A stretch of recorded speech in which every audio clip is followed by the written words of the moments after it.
الحمد للہ وکفا والصلاة والسلام علی عباده الذین اصطفى خصوصا علی افضلهم وخاتم النبیین محمد الامین وعلی آلہ وصحبہ اجمعین. اما بعد فقد قال اللہ تبارک وتعالی کما ورد فی سورۃ آل عمران: اعوذ باللہ من الشیطان الرجیم بسم اللہ الرحمن الرحیم. کل نفس ذائقۃ الموت وانما توفون اجورکم یوم القیامہ فمن زحزح عن النار وادخل الجنۃ فقد فاز وما الحیاۃ الدنیا الا متاع الغرور. وقال عز وجل كما ورد في سورة العنكبوت: وما هذه الحياة الدنيا إلا لهو ولعب وإن الدار الآخرة لهي الحيوان لو كانوا يعلمون. صدق الله العظيم. رب اشرح لي صدري ويسر لي أمري واحلل عقدة من لساني يفقهوا قولي. اللهم ربنا الہمنا رشدنا واعذنا من شرور انفسنا. اللهم ارنا الحق حقا وارزقنا اتباعه وارنا الباطل باطلا وارزقنا اجتنابه. آمین یا رب العالمین. معزز حاضرین اور محترم خواتین،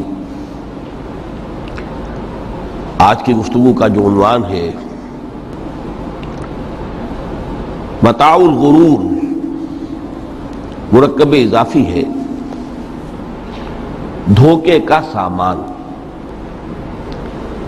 اور یہ ترکیب قرآن مجید میں دو جگہ وارد ہوئی ہے. ایک تو سورہ آل عمران کی آیت 185 ہے جو میں نے ابھی تلاوت کی ہے، اور ایک پھر سورہ حدید کی آیت نمبر 20 ہے جس کا تذکرہ میں بعد میں کروں گا.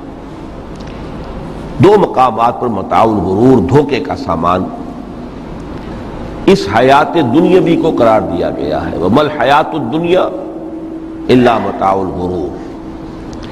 یہ دنیا کی زندگی سوائے دھوکے کے سامان کے اور کچھ نہیں.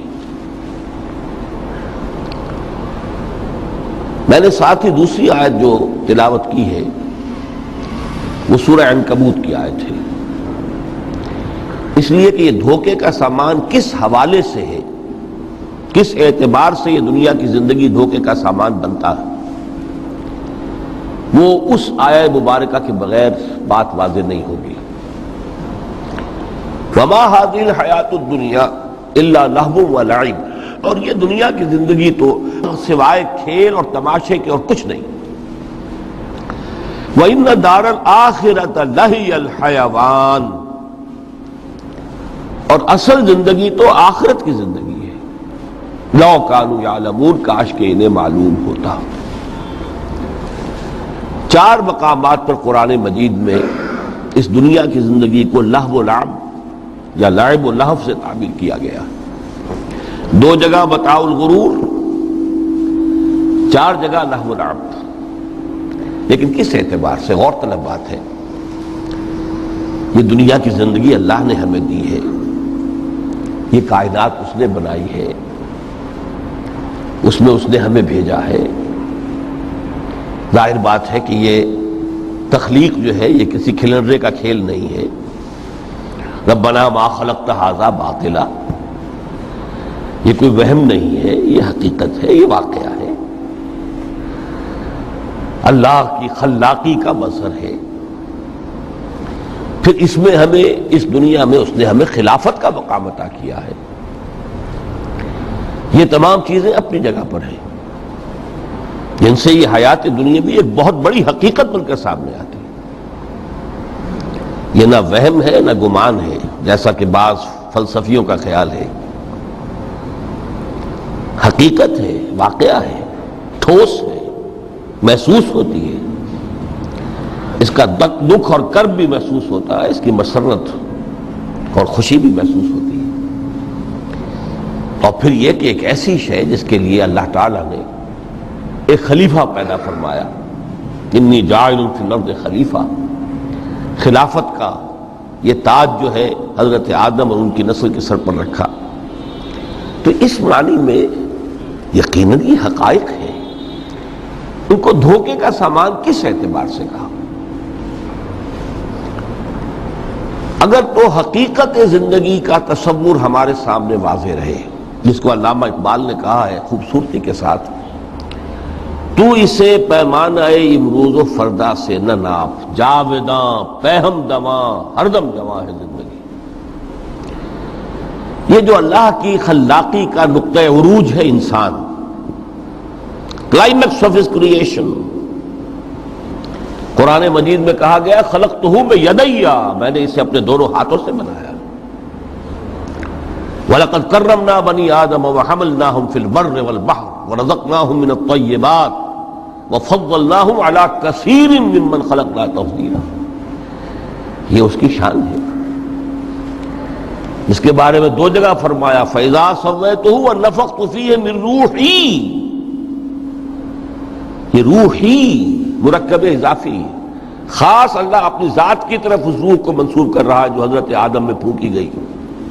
روحی، جب میں اس میں اپنی روح میں سے پھونک دوں، فَقَعُوا لَهُ سَاجِدِينَ، تو گر پڑنا اس کے سامنے سجدے میں۔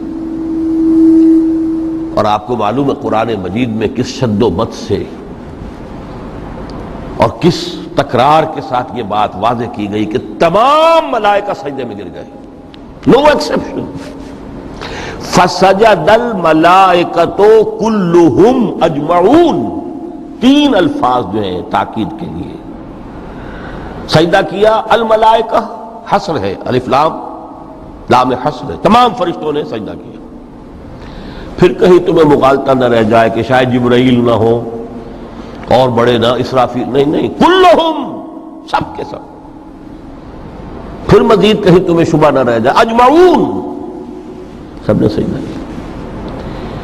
وہ انسان جو ہے اس کی زندگی یہ 30 35 40 50 60 70 80 برس نہیں ہے، اس کی زندگی بہت طویل ہے، بہت طویل ہے۔ میں آج اس حیات انسانی کے دو پہلو تو وہ ہیں جو اکثر لوگوں کے علم میں ہیں، حیات دنیاوی یعنی دنیا میں پیدائش سے لے کر موت تک، یہ ایک وقفہ ہے۔ پھر یہ کہ اس کے بعد حیات اخروی ہے جس کا آغاز ہو جائے گا عالم برزخ سے، پھر بعث بعد الموت ہے، پھر حیات اخروی، یہ سب جانتے ہیں۔ لیکن یہ کہ اس دنیا میں آنے سے پہلے بھی ہم ایک زندگی گزار آئے ہیں، اور بدقسمتی سے اس کا تصور بہت کم لوگوں کو حاصل ہے۔ اور عہد حاضر کے جو ریشنلسٹ قسم کے عقلیت زدہ میں کہتا ہوں انہیں، یا عقلیت گزیدہ، عقلیت سے ڈسے ہوئے لوگ، وہ ان چیزوں سے اباع کرتے، دور بھاگتے۔ ہماری پہلی تخلیق ہوئی تھی عالم ارواح میں، الارواح جنود مجندہ، لشکروں کے لشکر تھے۔ آدم سے لے کر آخری انسان جو دنیا میں پیدا ہوگا قیامت تک، سب کی ارواح عالم ارواح میں پیدا کر دی گئی۔ وہاں عہد لیا گیا الست بربکم قالوا بلا، کیا میں تمہارا رب نہیں ہوں، مالک نہیں ہوں؟ ہم سب نے عہد کیا تھا، کیوں نہیں؟ شہیدنا، ہم گواہ، یہ عہد الست۔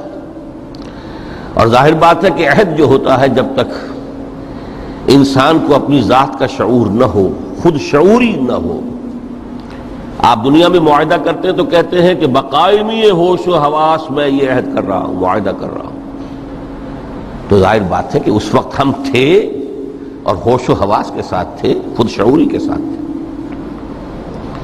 لیکن صرف ارواح تھی، جسد نہیں تھے۔ اور یہی ہے وہ مقام جس کے بارے میں حضور نے سے جب پوچھا گیا